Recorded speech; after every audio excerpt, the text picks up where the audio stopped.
महाभारत काल के कुछ प्रसिद्ध श्राप जो आज भी प्रभावशाली हैं। नंबर 1, प्रसिद्ध ग्रंथ महाभारत के अनुसार जब युद्ध समाप्त हुआ तो माता कुंती ने पांडवों के पास जाकर उन्हें यह रहस्य बताया कि कर्ण उनका भाई था।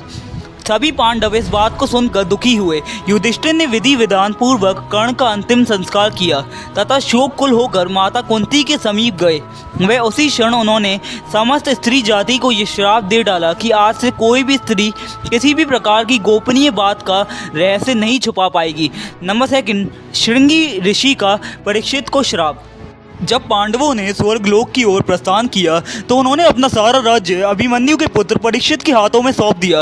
राजा परीक्षित के शासनकाल में सभी प्रजा सुखी थी।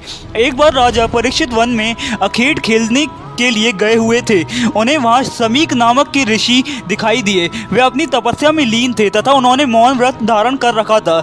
जब राजा ने उनसे कई बार बोलने का प्रयास करते हुए उन्हें मौन पाया तो क्रोध में आकर उन्होंने ऋषि के गले में एक मरा हुआ सांप डाल दिया। जब ये बात ऋषि समीक के पुत्र श्रृंगी को पता चली तो उन्होंने राजा परीक्षित को श्राप दिया कि आज से 7 दिन बाद राजा परीक्षित की मृत्यु तक्षक नाग के डसने से हो जाएगी। राजा परीक्षित के जीवित रहते हुए कलयुग में इतना साहस नहीं था कि वह हावी हो सके, परंतु उनके मृत्यु के पश्चात ही कलयुग पूरी दुनिया पर, पूरी पृथ्वी पर हावी हो गया।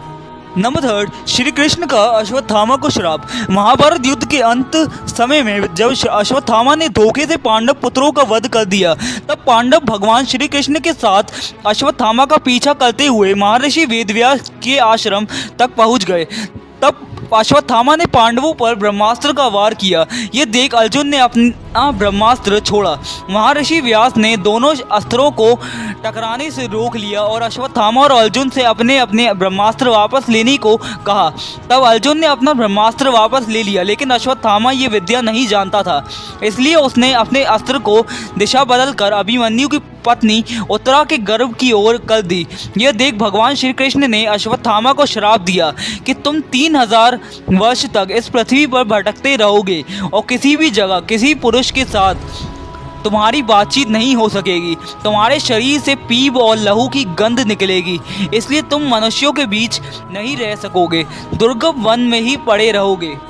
महाभारत में मांडव्य ऋषि का वर्णन आता है। एक बार राजा ने भूल वंश न्याय में चूक कर दी और अपने सैनिकों को ऋषि मांडव्य को सूली पर चढ़ाने का श्राप दिया, परंतु जब बहुत लंबे समय तक भी सूली में लटकने पर ऋषि के प्राण नहीं गए तो राजा को अपनी भूल का एहसास हुआ तथा उन्होंने ऋषि मांडव्य को सूली से उतरवाया तथा अपनी गलती की क्षमा मांगी। इसके बाद ऋषि मांडव्य यमराज से मिलने गए तथा उनसे पूछा कि किस कारण मुझे झूठे आरोपों में सजा मिली।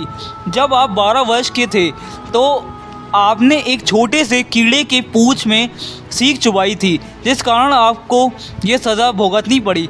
तब ऋषि मांडव्य ने यमराज से कहा कि किसी को भी 12 वर्ष की उम्र में इस बात का ज्ञान नहीं रहता है कि क्या धर्म है और क्या अधर्म, क्योंकि तुमने एक छोटे अपराध के लिए मुझे बहुत बड़ा दंड दिया। अंत में तुम्हें श्राप देता हूँ कि तुम शूद्र योनि में दासी के पुत्र के रूप में जन्म लोगे। मांडव्य ऋषि के इस श्राप के कारण यमराज को विदुर के रूप में जन्म लेना पड़ा। गाइस, आपका क्या मानना है महाभारत के इन प्रचलित श्रापों के बारे में? कमेंट बॉक्स में ज़रूर बताएं। और आपको वीडियो थोड़ी भी इन्फॉर्मेटिव